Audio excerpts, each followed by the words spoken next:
Bismillahirrahmanirrahim. Alhamdulillah ba'du. Sebelumnya kami di sini akan membahas mengenai jurnal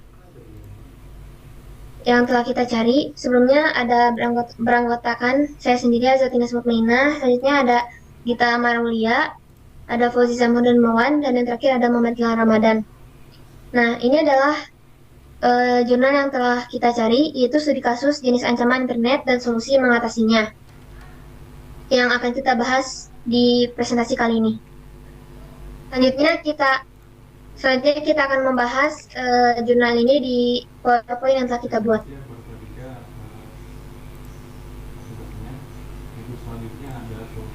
Ya, tugas 1 chapter 2, studi kasus jenis ancaman internet dan solusi mengatasinya. A. Ancaman internet. 1. Denial of Service atau DOS adalah serangan yang bertujuan untuk mengganggu atau menghentikan layanan jaringan atau sistem komunikasi dengan cara membuat sumber daya yang diperlukan tidak tersedia bagi pengguna yang sah. Serangan ini dapat menyebabkan kerugian dalam hal ketersediaan, integritas, dan bahkan keamanan data dalam jaringan. Dalam konteks jaringan, sensor nirkabel atau wireless sensor network atau WSN, DOS sering menjadi ancaman serius karena jaringan WSN umumnya digunakan untuk mengumpulkan data penting dari sensor-sensor yang tersebar di berbagai lokasi. Yang kedua, serangan siber atau cyber attack adalah upaya ilegal atau berbahaya untuk mengakses, merusak, atau mengganggu sistem komputer, jaringan, perangkat, atau infrastruktur digital dengan tujuan tertentu.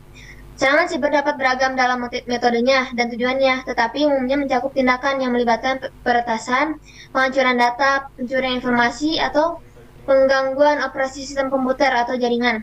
Serangan siber dapat dilakukan oleh individu maupun kelompok, termasuk penjahat siber, peretas atau hacker, kelompok teroris siber, atau bahkan negara-negara yang dengan tujuan politik, ekonomi, atau ideologis. Selanjutnya akan dijelaskan oleh Gilang. Selanjutnya ada nomor 3. Silakan Fauzi. Face dropping adalah tindakan diam-diam mendengarkan atau memantau percakapan atau komunikasi orang lain tanpa izin atau pengetahuan mereka.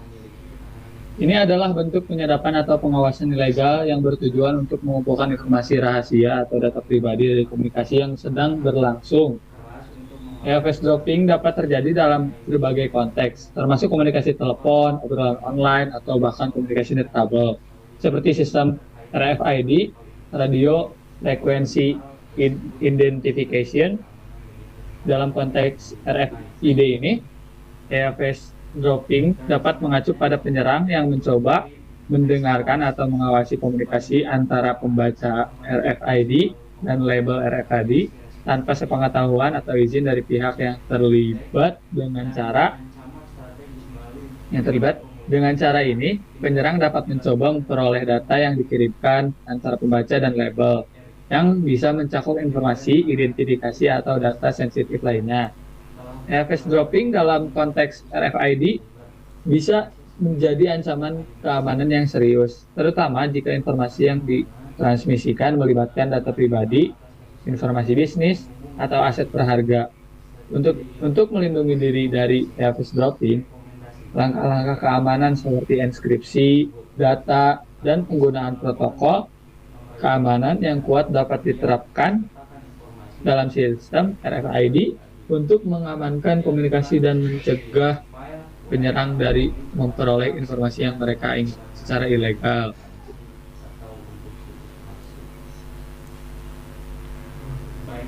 Selanjutnya akan dijelaskan oleh Gita.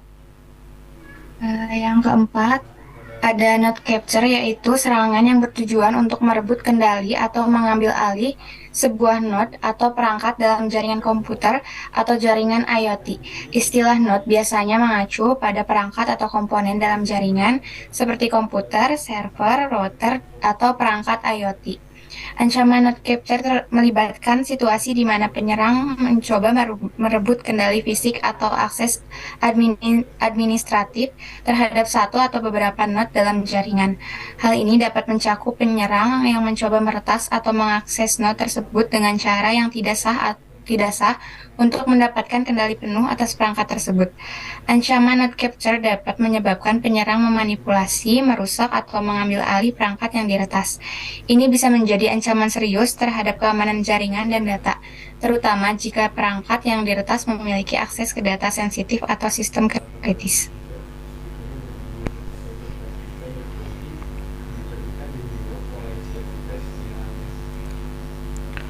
Baik, selanjutnya dalam jurnal ini ada ancaman controlling, yaitu merupakan upaya penyerang untuk mendapatkan kendali atau mengendalikan entitas IoT seperti perangkat atau sensor dengan tujuan mengganggu operasi normal, layanan, atau data yang dikendalikan oleh entitas tersebut. Ancaman ini dapat mencakup situasi di mana penyerang mencoba meretas atau memanipulasi perangkat IoT untuk mencapai kontrol atasnya. Setelah penyerang mendapatkan akses dan kendali, mereka dapat melakukan berbagai tindakan merusak seperti mengganggu operasi perangkat, mencuri data sensitif, mengubah konfigurasi, atau bahkan menyebabkan kerusakan fisik. Oke, baik. Saya kembalikan ke moderator. Selanjutnya yaitu yang bagian B, solusi untuk mengatasi ancaman internet.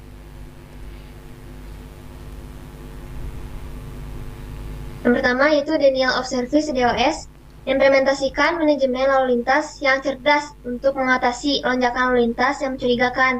Gunakan deteksi dini serangan DOS dan perlindungan otomatis untuk meminimalkan dampak serangan. Cara selanjutnya yaitu untuk melindungi sistem dan data dari serangan siber, perlu diterapkan berbagai solusi keamanan. Ini mencakup penerapan perangkat lunak keamanan yang kuat, pemantauan jaringan yang aktif, pelatihan karyawan untuk meningkatkan kesadaran keamanan, penggunaan autentikasi ganda dan ekspresi data untuk melindungi akses dan komunikasi, serta pembaruan perangkat lunak dan firmware secara berkala untuk mengatasi keterlambatan,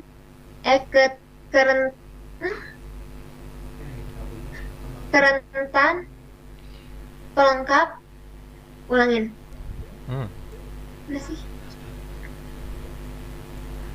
Serta pembaruan perangkat lunak dan firmware secara berkala untuk mengatasi kerentan, pelengkap yang diketahui.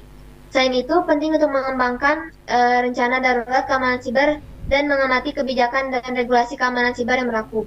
Langkah-langkah ini bersama-sama membantu meningkatkan ketahanan terhadap serangan siber dan mengurangi resiko terjadinya kerugian dan yang signifikan. Selanjutnya akan dijelaskan oleh Saudara Gilang.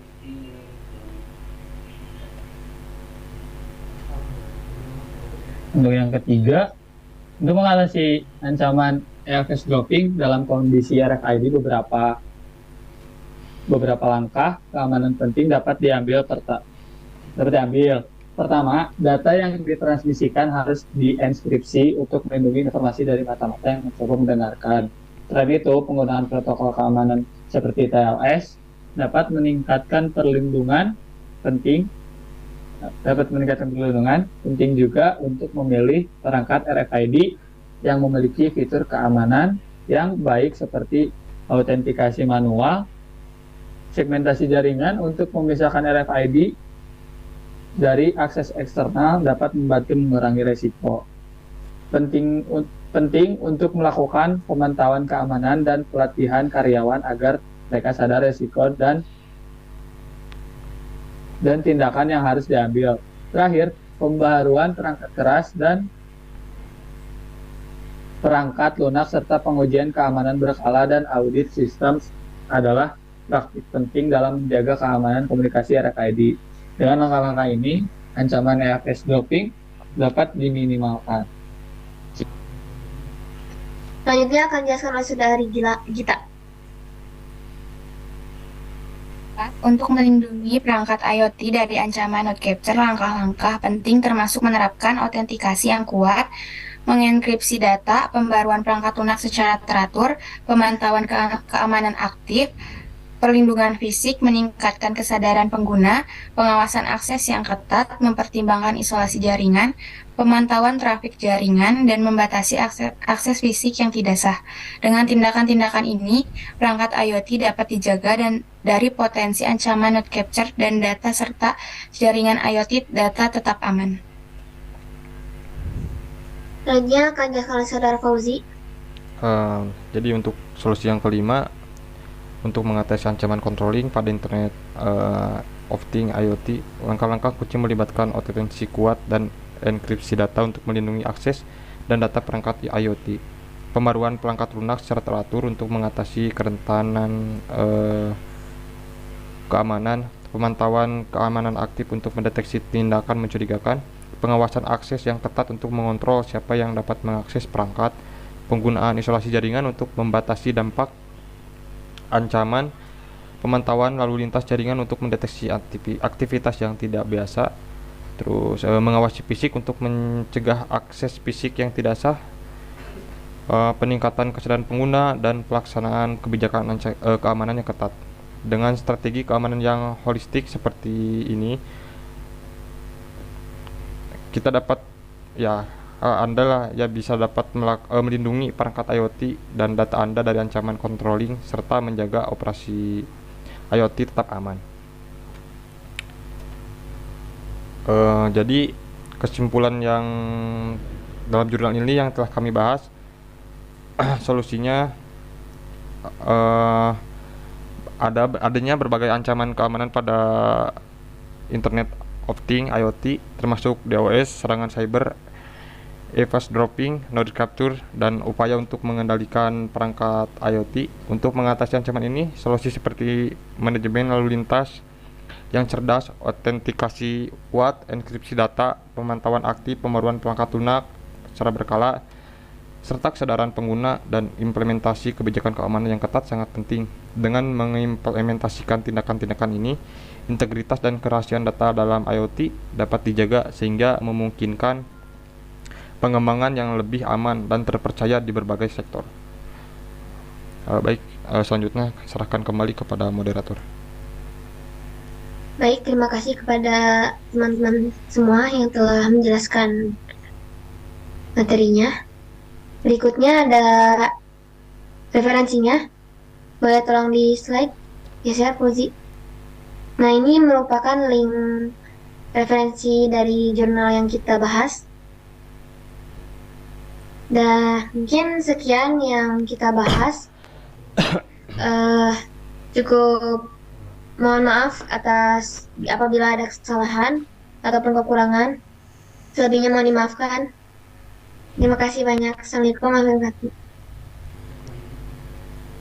Itu. Yes. Kenapa nggak